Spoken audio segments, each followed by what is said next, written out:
A história da Rússia é uma daquelas sagas épicas, sabem? Cheia de expansão, de transformação, de poder. É uma narrativa que se desenrola ao longo de mais de 1000 anos, marcada por glória imperial, mas também por revoluções violentíssimas. Por isso, vamos lá mergulhar nesta história que é francamente fascinante. E esta é mesmo a grande questão, não é? Como é que um povo que começou de forma tão humilde, lá nas florestas da Europa de Leste, conseguiu construir uma potência global? A escala disto tudo, da ambição, do que foi alcançado, é de facto monumental. É algo em que vale a pena pensar. Ok, para conseguirmos acompanhar esta jornada, dividimos-la em 5 atos-chave. Vamos começar com os primeiros príncipes eslavos e seguir viagem até aos dias de hoje, até à Federação atual. Muito bem, vamos lá começar. Pelo princípio, como deve ser. Tudo arranca com a formação do primeiro Estado eslavo, a que chamamos Rus de Kiev. Pensem nisto como o berço da Rússia, um sítio onde várias culturas se misturaram e deram origem a algo novo. É mesmo incrível como estes 3 momentos definiram o destino russo. Primeiro, as origens vikings com Rurik. Depois, a decisão crucial do príncipe Vladimir de adotar o cristianismo ortodoxo. Atenção, isto alinhou cultural e espiritualmente o russo com Bizâncio, não com Roma. Uma escolha que tem ecos até hoje. E por fim, o cataclismo, a invasão mongol. E aí, tudo mudou. A palavra-chave aqui é isolamento. Imaginem só, enquanto a Europa estava a viver a explosão de arte e ciência do Renascimento, a Rússia estava sob domínio mongol. Este jugo não era só sobre pagar tributos, criou uma espécie de bolha, cortando a Rússia das correntes de pensamento do Ocidente. As consequências disto foram profundas e muito, muito duradouras. Mas como tantas vezes acontece na história, das cinzas da dominação mongol emerge um novo centro de poder. A vez agora é de Moscovo, que começa a preparar-se para ser o coração de uma nova Rússia, unificada e muito mais forte. E aqui temos 2 Ivãs que literalmente moldaram a Rússia. Ivan III, o Grande, foi o grande unificador. Foi ele que disse chega aos mongóis e que fez de Moscovo o centro de tudo. Mas foi o seu neto, Ivan IV, que realmente definiu a natureza do poder russo. Ao coroar-se o primeiro Czar, um título que vem de César, ele estabeleceu uma autocracia absoluta. Expandiu o território com mão de ferro e com um legado de terror que lhe valeu a famosa alcunha de O Terrível. Depois do caos, vem a ordem. Uma nova dinastia, os Romanov, chega ao poder. E com eles, a Rússia vai passar de um sarado a um dos maiores impérios do planeta. E que entrada foi essa?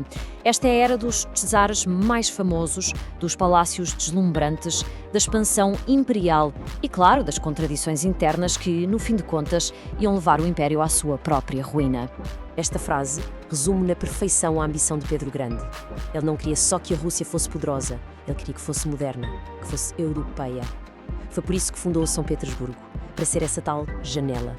Reformou o exército, a administração e basicamente arrastou a Rússia, por vezes de forma bem brutal, para a era moderna. Paremos um segundo para pensar nisto.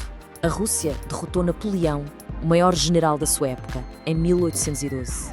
No entanto, quase 50 anos depois, a esmagadora maioria da sua população ainda vivia como servos, presos à terra. Este número, 1861, mostra de forma muito crua a fratura gigante que existia no coração do Império Russo. Um enorme poder militar para o exterior, mas um atraso social profundo em casa.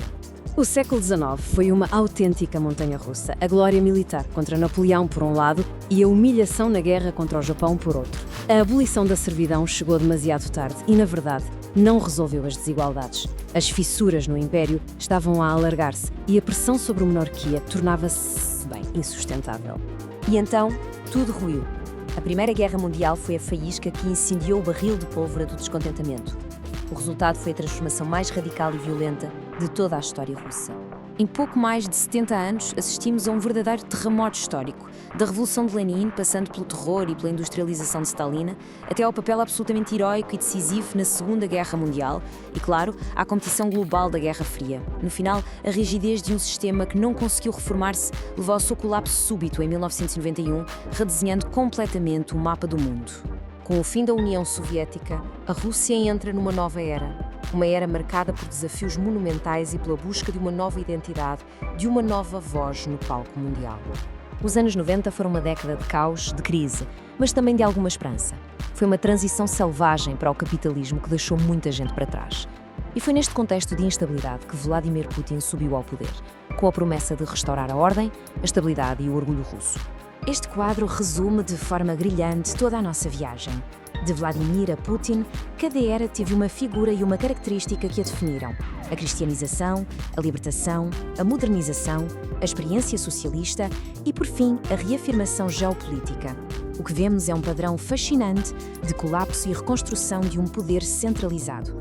E isto leva-nos à questão final. Depois de corrermos estes séculos todos de autocracia, de expansão, de isolamento e de renascimento, que padrões é que se repetem? O que é que as lições da história nos podem dizer sobre o caminho que a Rússia poderá seguir? Essa é a reflexão que fica no ar.